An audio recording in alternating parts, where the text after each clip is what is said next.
하나님 말씀 함께 보도록 하겠습니다. 하나님 말씀은 요한복음 21장 15절에서 25절까지의 말씀입니다. 신약성경 요한복음 21장 15절에서 25절까지의 말씀.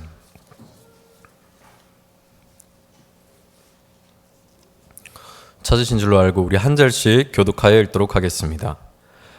그들이 조밥 먹은 후에 예수께서 시몬 베드로에게 이르시되 요한의 아들 시몬아 내가 이 사람들보다 나를 더 사랑하느냐 하시니 이르되 주님 그러하나이다. 내가 주님을 사랑하는 줄 주님께서 아시나이다. 이르시되 내 어린 양을 먹이라 하시고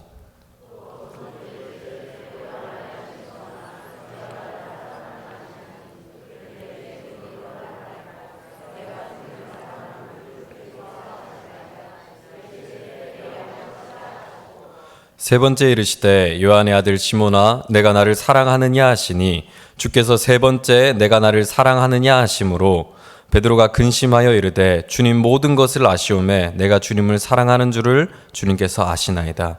예수께서 이르시되 내 양을 먹이라.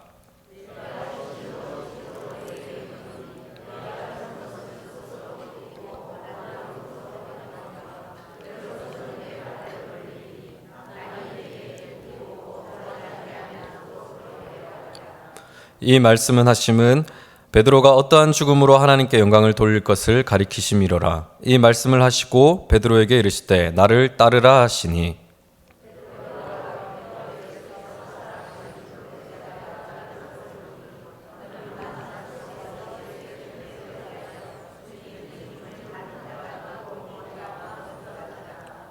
이에 베드로가 그를 보고 예수께 여짜오되 주님 이 사람은 어떻게 되겠사옵나이까?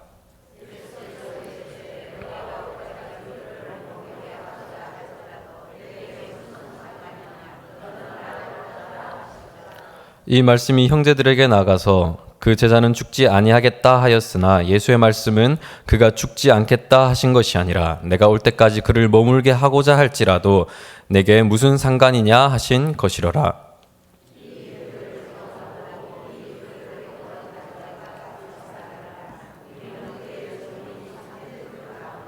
함께 읽도록 하겠습니다. 예수께서 행하신 일이 이 외에도 많으니 만일 낱낱이 기록된다면 이 세상이라도 이 기록된 책을 두기에 부족할 줄 아노라.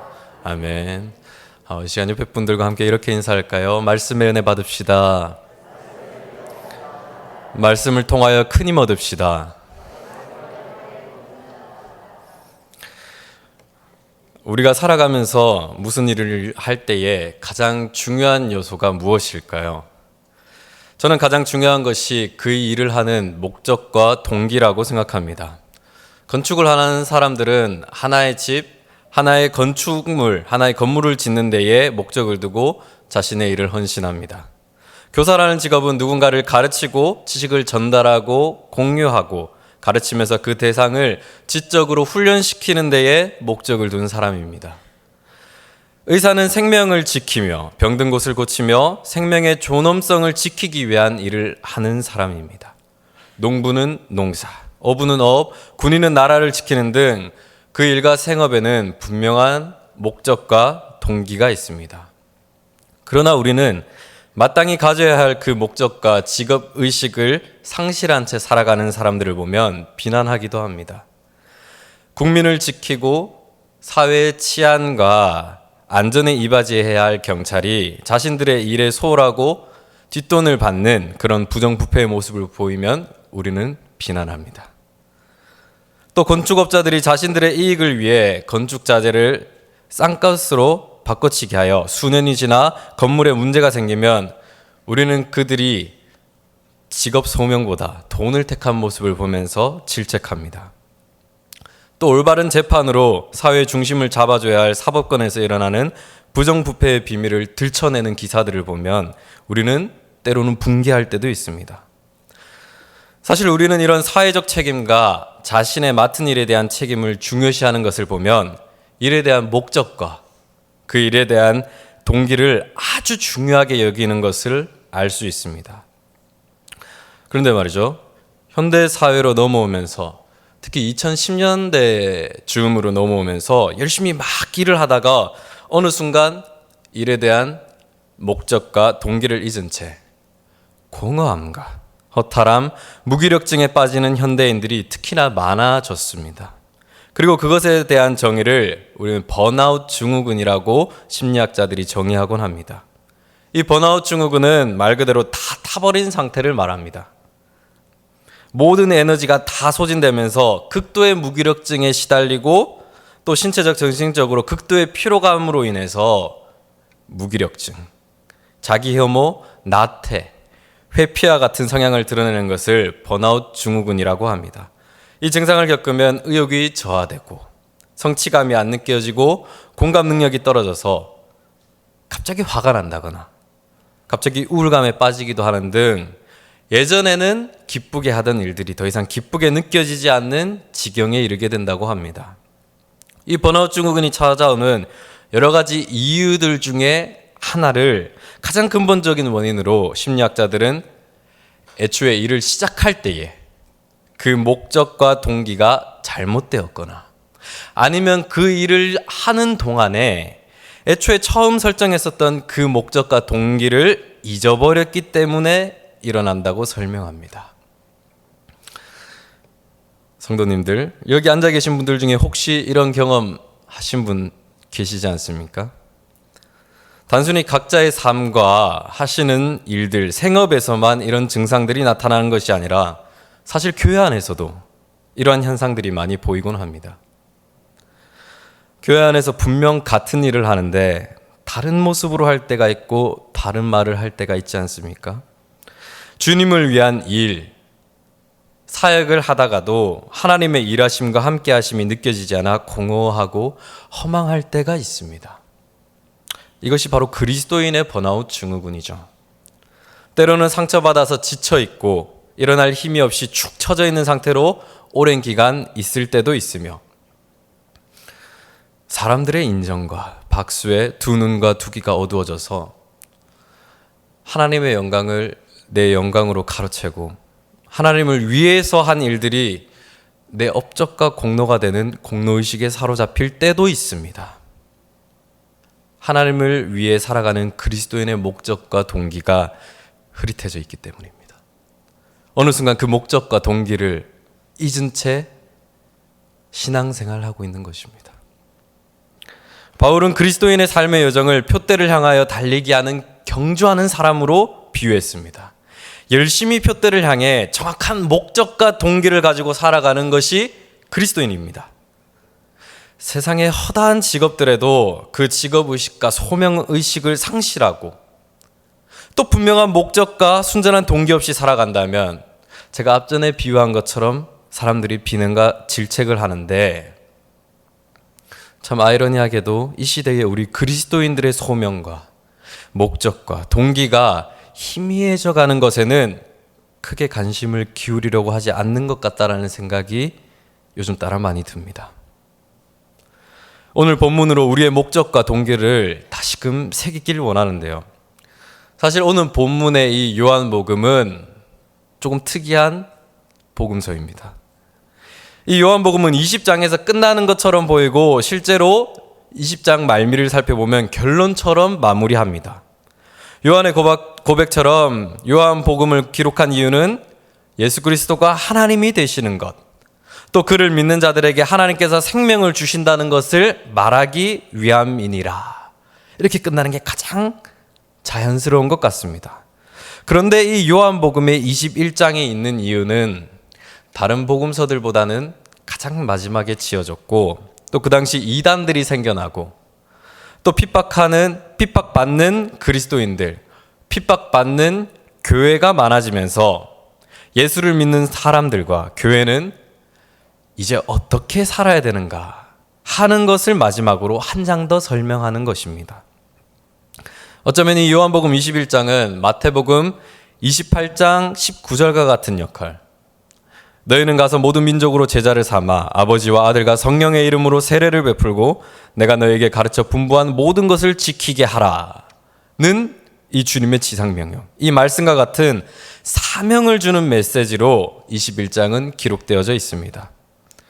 따라서 오늘 우리가 참 많이 읽었고 또 익히들 알고 계시는 이 주님과 베드로의 대화는 이제 주님을 배신했었던 이 베드로가 하나님의 일을 감당하기 위한 사람으로 다시 세워지기 위해 다시 회복되는 과정과 주의 일을 할 때에 어떤 동기로 해야 되는가에 대한 이야기로 봐야 합니다.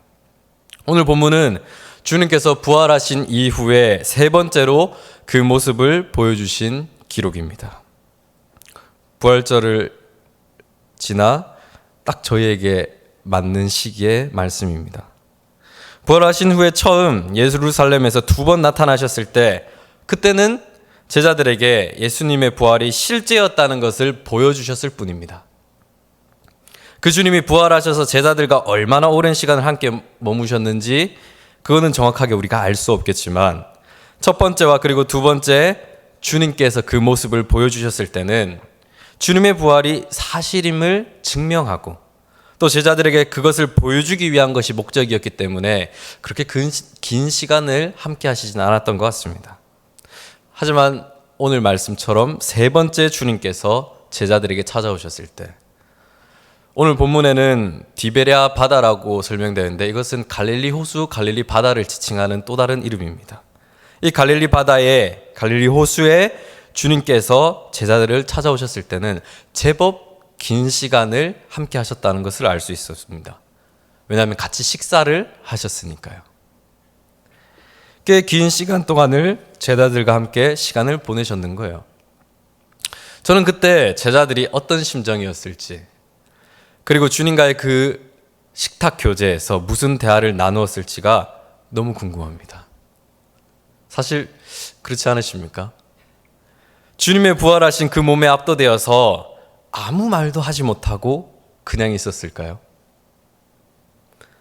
아니면 십자가에서 돌아가시는 것을 목격하고 유월절 그때 그 식사가 주님과의 마지막 식사일 줄 알았는데 그래서 다시는 주님을 보지 못할 줄 알았는데 다시 주님과 식사를 하게 되었다는 이 사실 그 자체가 너무 감동스러워서 그냥 눈물을 흘리느라 밥도 제대로 먹지 못했을까요?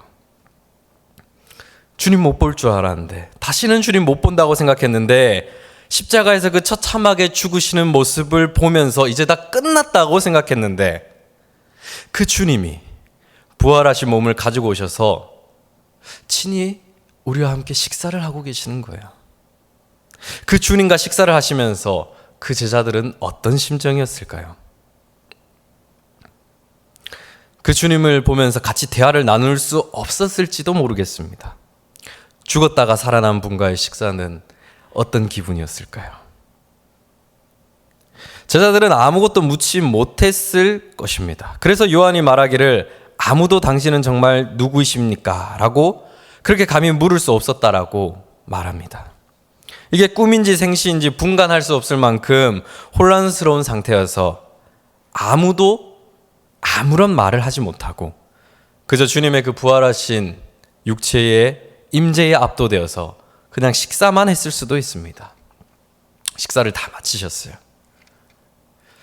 식사를 다 마치시고 난 다음에 주님께서 처음으로 입을 여시고 베드로에게 말씀하셨습니다. 너무 유명한 장면이죠. 우리 오늘 본문 15절 말씀을 앞에 반을 보시면서 함께 읽도록 하겠습니다. 그들이 조밥 먹은 후에 예수께서 시몬 베드로에게 이르시되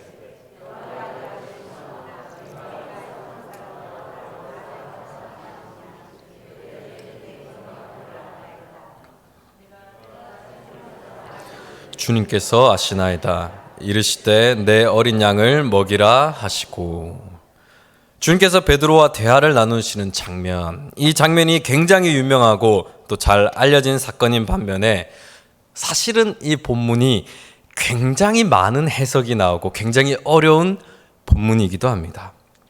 저는 어렸을 적에 자기 전에 목사님이셨던 저희 아버지께 성경 이야기를 듣는 것을 참 좋아했습니다. 제가 잘 준비를 다 하고 침상에 누우면은 언제나 아버지를 크게 불러서 아버지를 불렀습니다. 바로 성경 이야기를 해달라는 뜻이에요.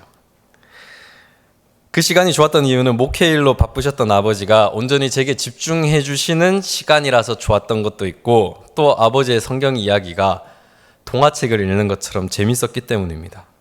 어느 날 아버지께서 오늘 이 본문의 이야기를 저에게 해주셨어요.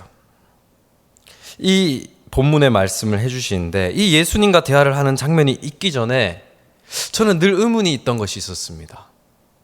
예수님과 이 대화를 나누기 전에 베드로가 주님께 죄송하다는 말을 했는가입니다. 그런 생각 안 해보셨어요? 저는 늘 이게 궁금했습니다. 주님과의 대화가 있었는가? 용서를 구한 구절이 있는가? 성경 속 어디를 찾아봐도 보이지 않는 거야. 그렇다면 저는 어린 나이에 내린 결론은 베드로가 너무 뻔뻔하다고 생각했습니다. 어떻게 사랑한다고 말을 할 수 있을까? 오늘 말씀의 배경처럼 베드로는 고기를 많이 잡은 후에 그리고는 그가 그냥 물로 뛰어들어서 주님께로 다가왔습니다. 하지만 그렇게 제일 먼저 주님을 찾아왔던 베드로가 주님과 무슨 대화를 나누었는지 성경 말씀엔 기록되어 있지 않습니다. 이때도 마찬가지로 아마 아무런 대화를 하지 못했을 거라고 생각이 듭니다. 앞전에 예루살렘에서 처음 또 주님이 두 번째도 나타나셨을 때도 저는 베드로가 주님과 대화를 못했을 뿐만 아니라 주님의 얼굴조차 제대로 쳐다보지 못했을 거라고 생각합니다.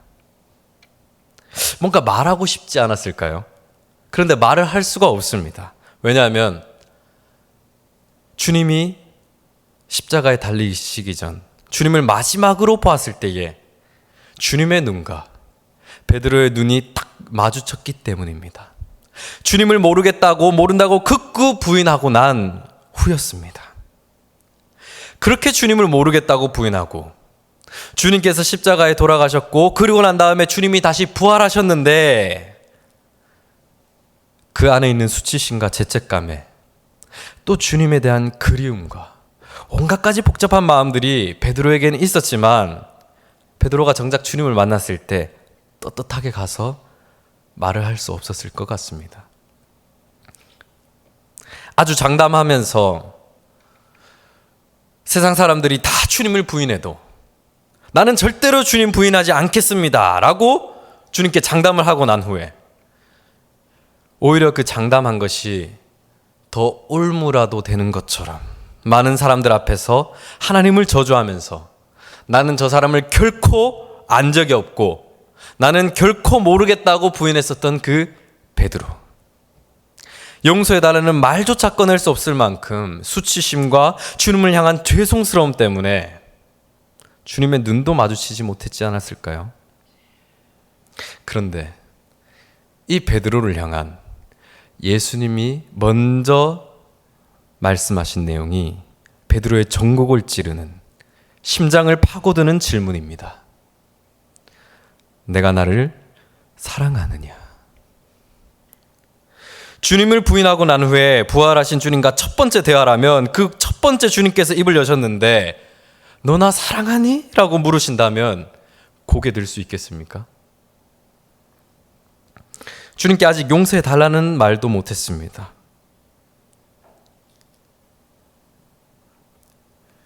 그렇게 하나님 앞에 잘못했다고 용서를 구하고 주님께 회개하면서 대화를 시작했더라면 주님께서 나를 사랑하냐고 물었을 때 네 주님 그래도 한번 해보겠습니다 라는 대답이 나올 것 같긴 한데 그런 용서를 구하는 회개하는 장면이 나오지 않고 처음 만나자마자 주님께서 물으신 첫 질문이 너나 사랑하니? 라는 이 질문이라는 것입니다. 아직 용서도 받지 못했으면서 아직 용서를 구하거나 잘못했다는 말 한마디조차 하지 못했던 이 베드로가 주님의 질문에 어떻게 감히 주님 사랑합니다라고 말할 수 있었는지 그게 의아하지 않습니까? 저는 어린 시절부터 이 질문에 대한 해답을 찾으면서 신앙생활을 해왔습니다. 무슨 염치로 주님 앞에 용서를 구하고 무슨 염치로 용서받기도 전에 내가 주님을 사랑합니다라고 그렇게 대답할 수 있느냐는 말이에요. 똑같은 질문을 주님께서 3번 반복하십니다. 제가 생각할 때는 베드로에게 너무나 잔인한 순간일 것 같아요. 너무 가혹한 책망으로 들릴 수 있는 그러한 시간입니다. 너나 사랑하니? 내 주님 사랑합니다. 너가 나를 진짜 사랑하니? 네, 주님. 너 나 사랑하니? 네, 주님, 사랑합니다. 이 세 번의 질문과 대답에 대한 해석이 정말 중요한 것은 한글 성경에는 똑같이 사랑이라고 적혀져 있지만 사실 헬라어로 적혀져 있는 이 헬라어 원문 성경을 살펴보면 사랑이라는 단어가 조금 다르게 쓰였기 때문입니다. 예수님이 이 사람들보다 나를 더 사랑하느냐 하실 때에 예수님께서 질문할 때 말씀하신 이 사랑의 단어는 우리가 잘 아는 아가페라는 단어로 쓰였습니다.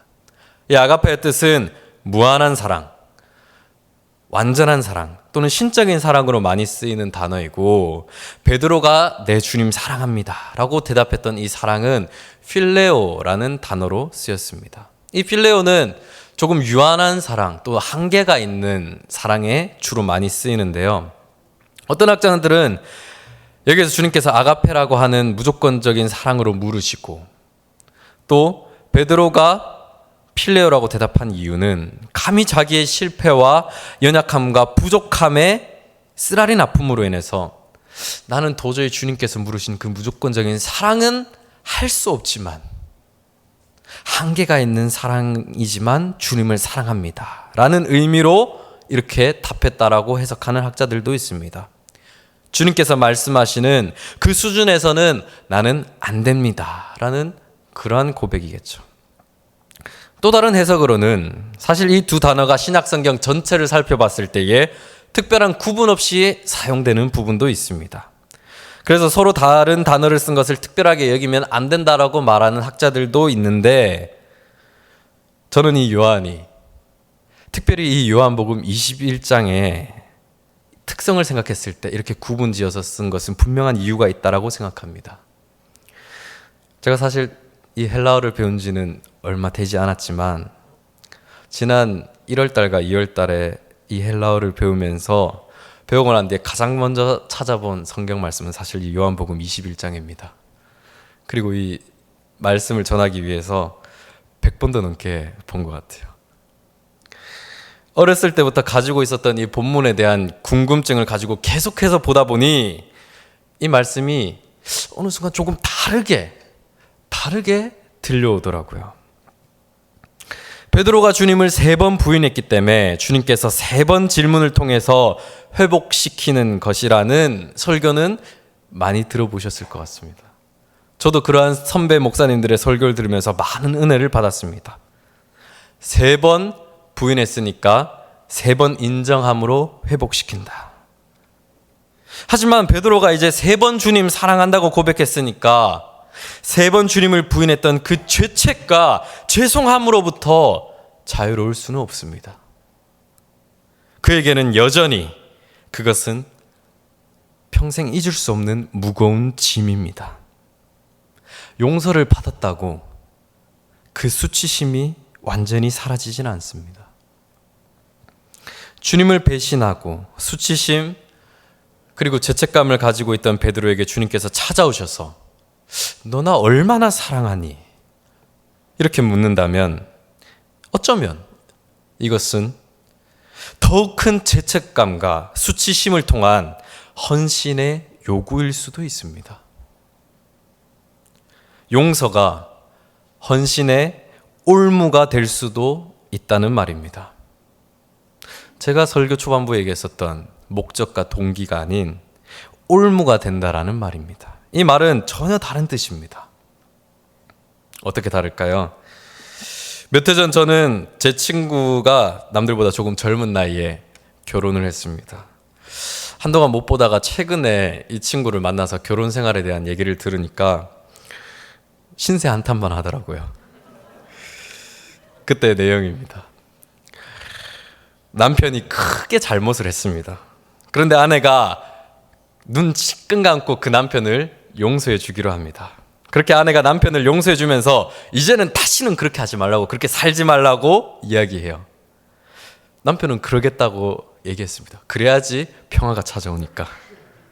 그러고 난 다음에 아내가 자꾸만 이것저것 가져오라, 이것 좀 해라, 저것 좀 해라, 이거 왜 이렇게 못하느냐, 이것 좀 하라니까 자꾸 뭔가를 요구하고 야단치고 그리고 자꾸 뭔가를 시킵니다.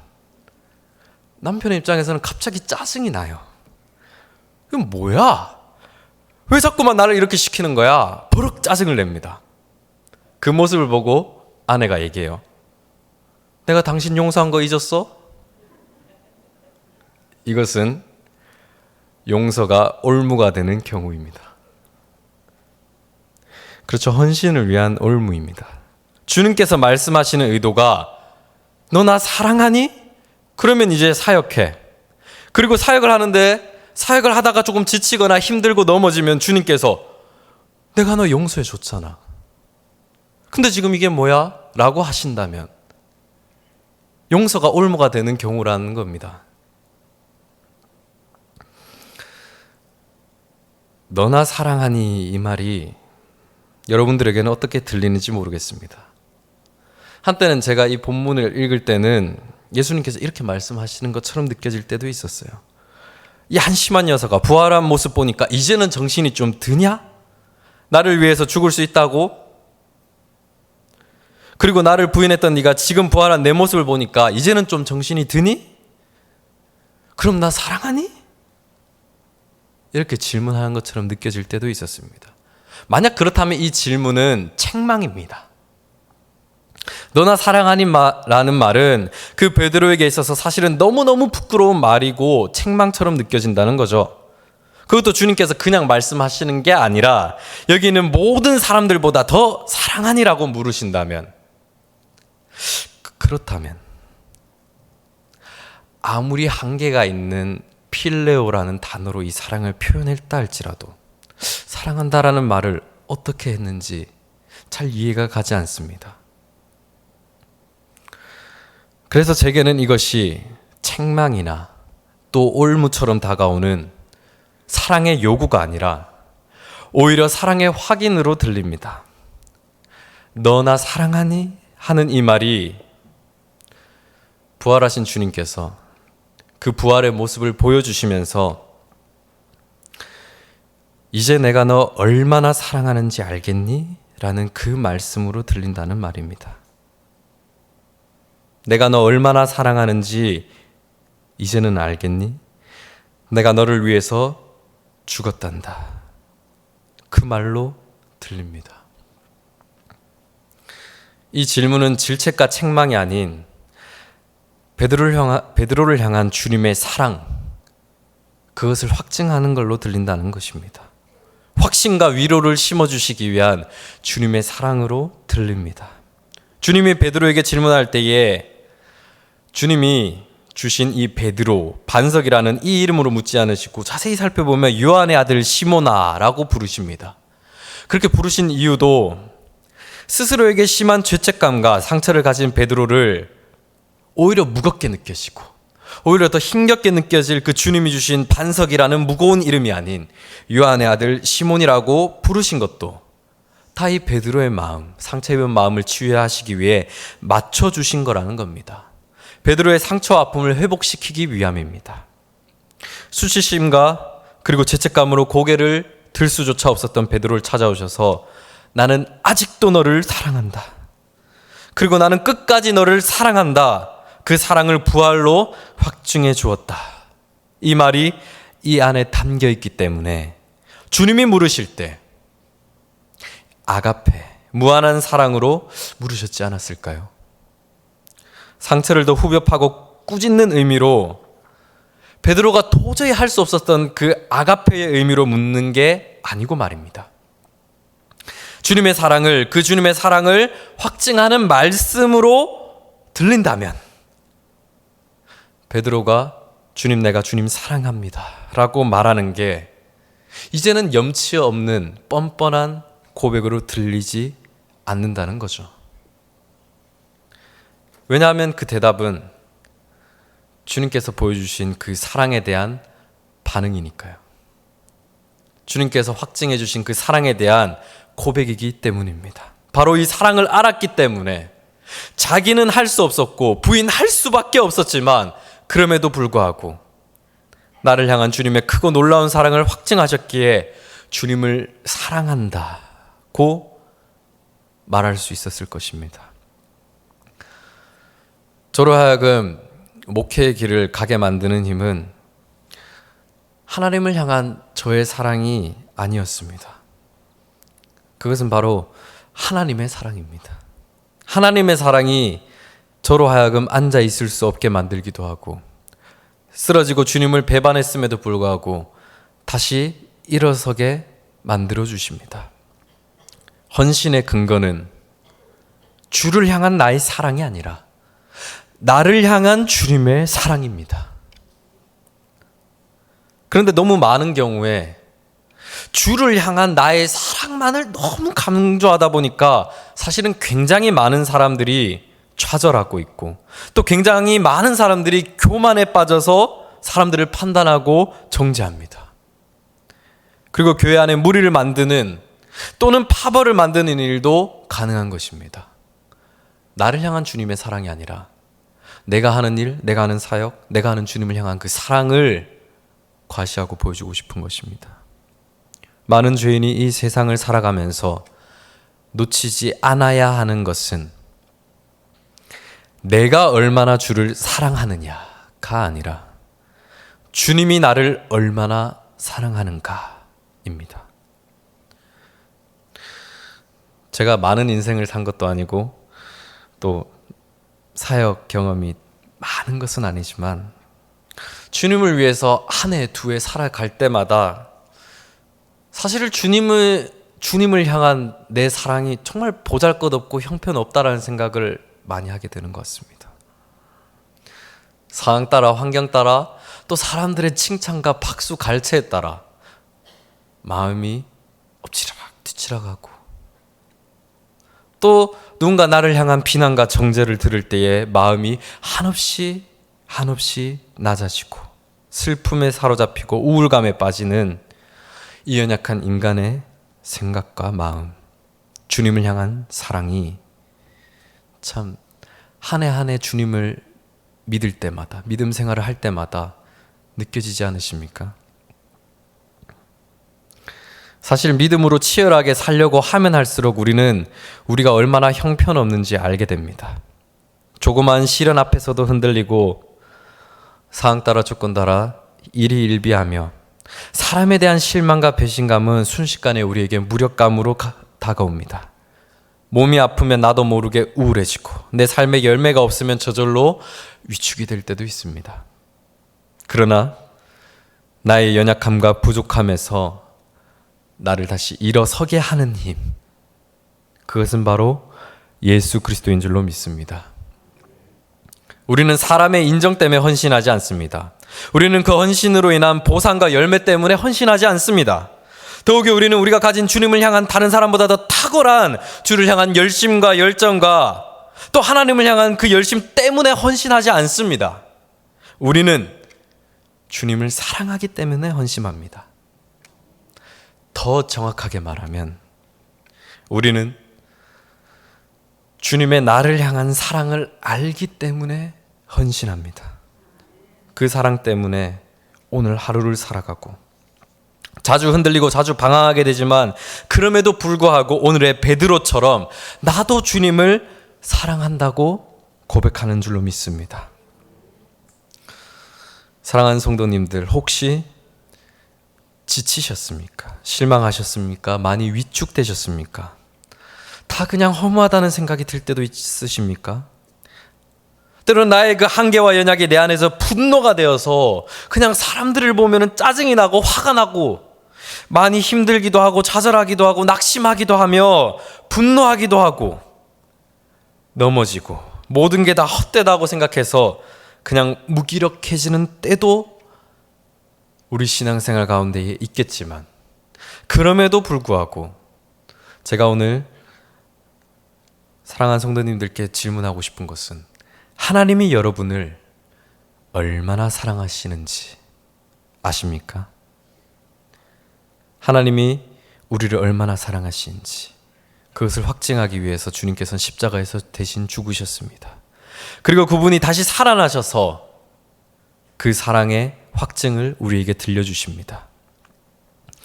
우리를 다시 일으키는 힘은 우리의 헌신과 다짐이 아니라 예수 그리스도의 사랑입니다. 이 예수 그리스도의 사랑을 아는 자만이 주님 앞에서 뚜렷하고 올바른 목적과 동기를 가지고 살아갈 수 있는 줄로 믿습니다. 사실 이 베드로가 예수 그리스도와의 이 대화 가운데서 분명 회복이 있었지만 곧바로 주님 앞에서 뚱딴지 같은 말을 합니다. 오늘 말씀을 살펴보면 주님께서 이 베드로가 나중에 어떻게 죽을지에 대해서 예표하는 말씀이 나옵니다. 십자가로 주님 앞에서 사명 감당하다가 죽게 될 것을 얘기하시는데요. 베드로가 이 말씀을 듣고 나서는 뒤를 돌아보니 요한이 있는 것입니다. 그래서 주님께 물어봅니다. 주님, 이 자는 어떻게 되는 것입니까? 베드로가 왜 이런 말을 했을까요? 여러 성경학자들 가운데서는 베드로가 요한에 대한 자격지심이 있었을 거라고 말하는 사람들도 있습니다. 늘 주님 앞에서 1등 제자가 되고 싶었던 이 베드로는 이 요한과 경쟁하면서 요한에 대한 자격지심이 있었지 않았을까? 그래서 자기에 대해서 주님께서 이 말씀을 하시고 난 다음에 곧바로 이 사람은 어떻게 되는 겁니까? 라고 물은 것입니다.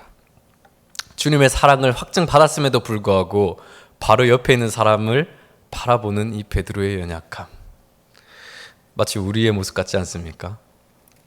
우리도 참 많이 자주 다른 사람을 보지 않습니까?